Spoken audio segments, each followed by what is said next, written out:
fantasize. Before I execute, I meditate and strategize. Sing your mama roses, hold the pain to passerby. I get the bread, that's the only way I'm pacified. Carolina born from a Carolina breed. Welcome to Carolina where them boys stack cheese. Hey, you already know what it is, man. Sweet. You already know what it is, man. Sweet. It's the Sweet Podcast, Sweet. man. Every Tuesday and Sweet. Thursday, better watch out, man. You already know what it is. Today, we gonna talk about something that's, I ain't even gonna lie, I feel like I'm dealing with personally. You know what I'm saying? Like on certain levels. You know Word. Everybody got some type of mental health issues.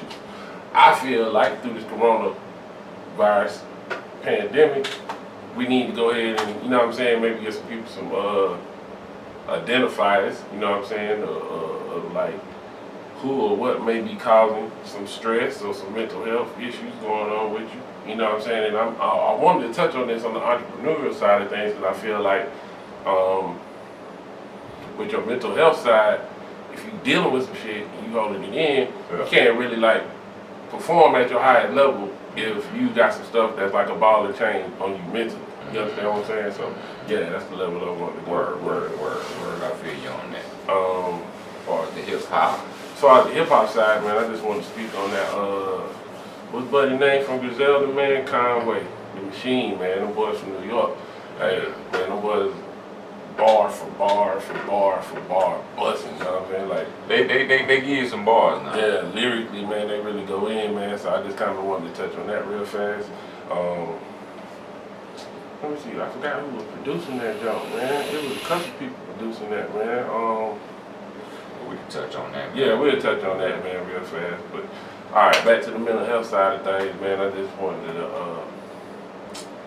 I guess, going forward, like I said earlier, you want to look at how you dealing with any mental health or any stressful situations, and making sure you're channeling that energy in the right way, or at least trying to find a resolve or solution to it. You understand what I'm saying? I feel like when you're dealing with different rules and regulations that's constantly changing because of this pandemic, regardless of what your business may be, it might be something as simple as you was running smooth and you feel like you're adapting, but you got to clean a lot more. Yeah. You know what I mean? So it's just little stuff that might add to your stress or more stuff that's on your plate. I think it's important that you can identify what those things is, so you can try to come up with a solution for it. I definitely feel you on that, man. I mean, as far as like everybody having mental health issues, I mean, I kind of feel what you're saying to an extent. But as far as like being to the point where it's classified as something, I can't necessarily put that in perspective. No, it's already been proven. Everybody has a mental health issue, but it's a scale. You have a minute, you got a medium, you got a far-fetched or far scale. Well, I mean, everybody has one that's at least on the minimum side. I mean, if you're telling me like everybody has anxiety at some point, yeah, you know what I'm saying? Yeah, if that's what you mean by far as that mental health, yeah, I mean, yeah, everybody had anxiety at some point. I mean, it's human. Yeah, exactly. I don't feel like it's a stigma put on it because of how we view mental health for back in the day with like the crazy jackets and thinking just because you say you got mental health issues, like you automatically might think schizophrenia or something. Like we ain't talking about that necessarily. Just like you said, anxiety, that was a perfect example. Or depression. You know what I'm saying? Like everybody done been depressed at some point. Yeah. Imagine, just depending on how deep you let it get. And just imagine like the first thing comes to my mind is if you were to start a business, you saved up to start a business at the beginning of 2020. You just had this feeling 2020 was about to be your year. You started a business. You put everything on the line for it. Yeah. February came, this corona shit hit. Now you like, damn, man, I ain't even got no customers. I pre-ordered whatever for 6 months. You know what I'm saying? Now I'm stuck. So I can see how that can drive somebody down in some type of hole, type of way. Yeah. I'm pretty sure a lot of these people don't went into depression. You know what I'm saying? Just that's what the depression was. You know what I'm saying? Back then when the stock market crashed. You know what I'm saying? It made everybody just like they had to call it a depression because everybody was so damn depressed losing all that money at one time like that. It was just like, damn. Now I was balling. Now all of a sudden, I don't even know if we gonna have somewhere over our head. You know what I'm saying? You know what I'm saying? So shit. Well, tell me this right here. What's some ways you think you can come up with to deal with it? to deal with depression? No, to deal with any mental health issues you might be dealing with. I mean, to me personally, I think one of the main things is like confiding in somebody, but then somebody like not just anybody. You know how some people, I mean, I ain't gonna lie, man. I mean, some people would just tell everybody their problems or anybody their problems. But I don't think that you should do that because you don't know who you confiding in. So you don't know what kind of damn response you're gonna get or anything like that, or whether or not, you know, somebody might try to give you some bad advice. I'm with it. So I just feel like, you know, confiding in somebody that you know you can trust, whether that's a preacher, your parents, friend, you know what I'm saying? Co-worker, somebody, you know what I'm saying? Your boss, I don't know, you know what I'm saying, what kind of relationship you have, but confiding in somebody that isn't gonna damn judge you or like chastise you about it or something like that. Somebody you feel like, you know, I can confide in this person and let them know about this here, and then they're gonna give me the real skinny on what's going on or what they think I should do about this. Because I mean, I feel like everybody, like you said, everybody I can understand when people, you know, they say they bipolar or whatever, but to me, I don't necessarily think you need drugs in order to fix that problem. Shit, I ain't even, the reason why I say that, dog, is, hey, but I came across somebody who I feel like is bipolar. Granted, disclaimer, neither one of us is certified in judging anybody for anything.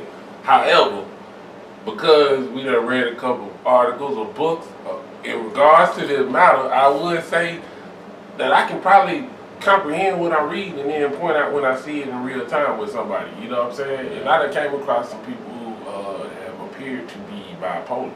Well, I mean, I've known somebody that was bipolar, and I mean, I ain't gonna lie to you. It just so happened that she ended up taking her own life.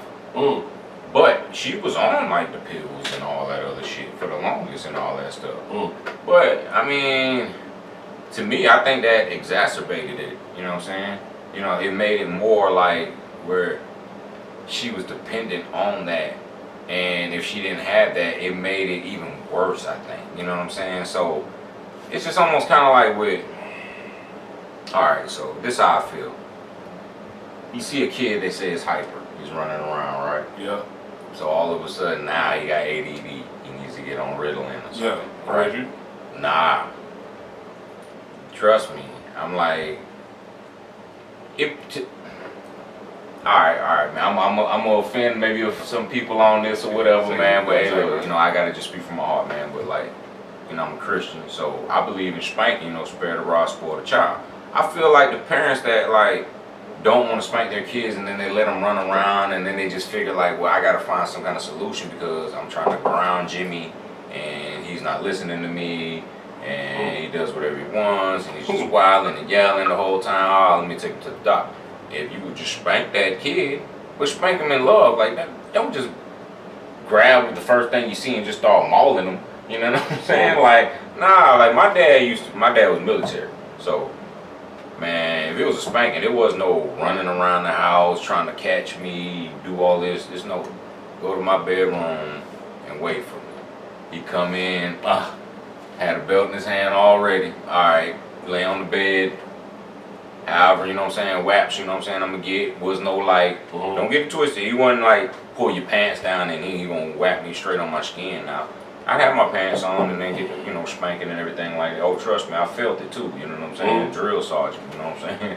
Felt that thing. But I felt like afterwards then he explained to me why he did it though. You see what I'm saying? So it was just like, it wasn't just malicious. It wasn't just like, damn, man, he just beat the shit out of my ass. It was like, oh, you know, this is why I spanked you. This, you know what I'm saying, to let you know its consequences. You know what I'm saying, let you know its rules and everything. So my whole thing about that is like, kids have to get them in sports.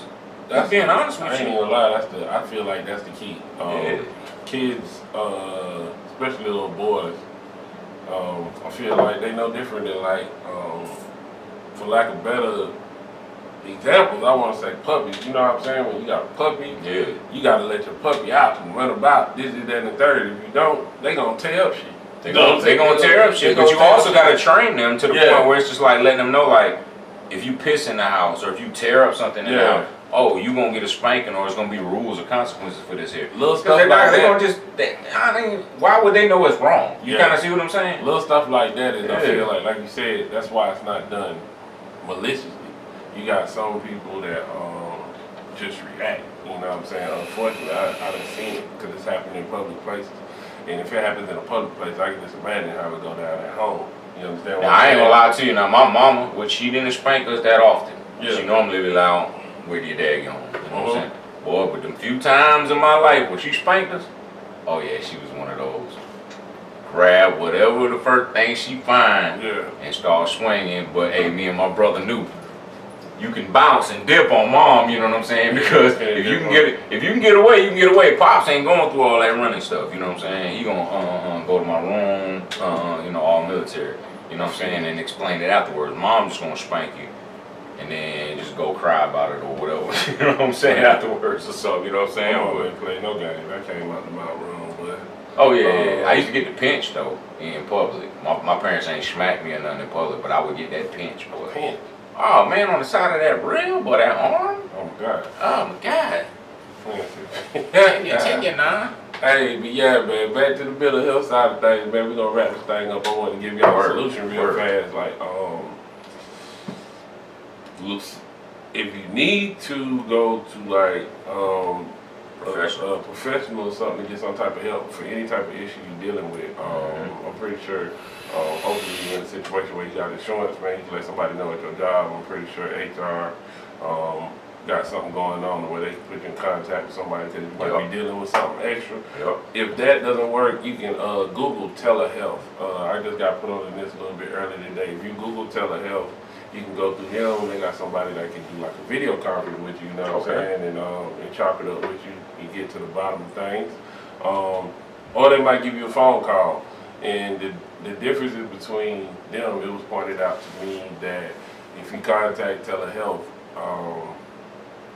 these people are trained, you know what I mean, to have conferences with video, like video conferences. So they're a little bit more astute, or maybe picking up some body language with somebody else. Something like word, that, you know what I'm saying? Word. And I thought that was dope. Yeah, so right now we gonna set it up, man. And we're gonna talk about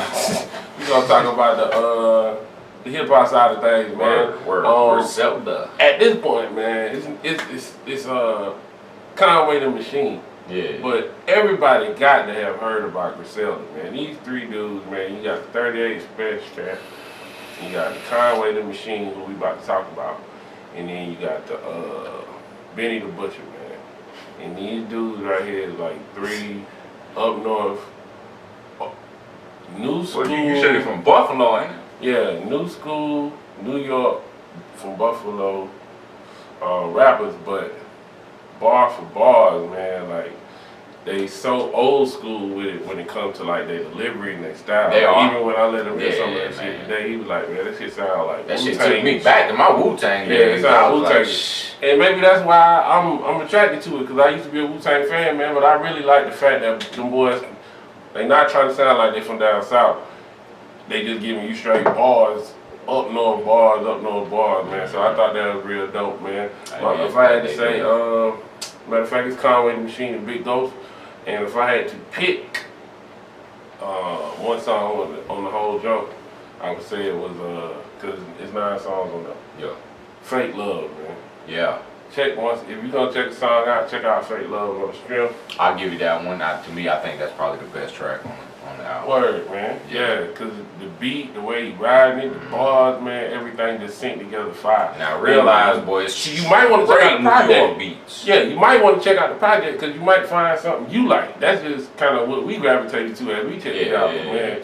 Well, I'm talking about it's straight New York. Yeah, straight New York. Yeah, straight Buffalo. This is no modern New York, kind of sounds southern. Nah. These boys giving you straight bars. It's man. straight bars, man. Yeah. Respect to them for that, though. Like I said, I think that, to me, that was way more valiant for them to come out sounding so New York and so old school New York. It's almost like they pay homage to the old school, but they give you a new slang and they give you a new way of delivering these bars.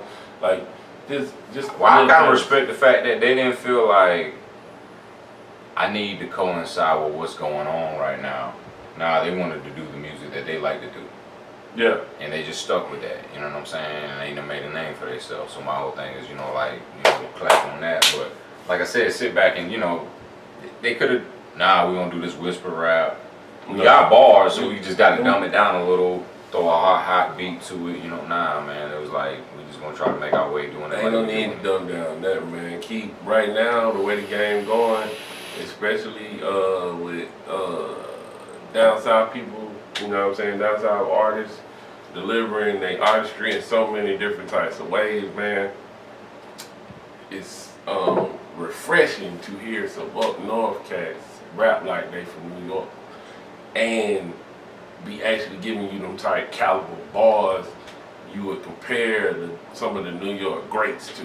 You know what I'm saying? Like, these boys really, like, they not just rapping, they really giving you some bars, man. We ain't gonna keep on going. Yeah, word. I just wanted to speak on Griselda real fast and the whole Conway the Machine. Make sure y'all check out that album, man, with Big Ghost.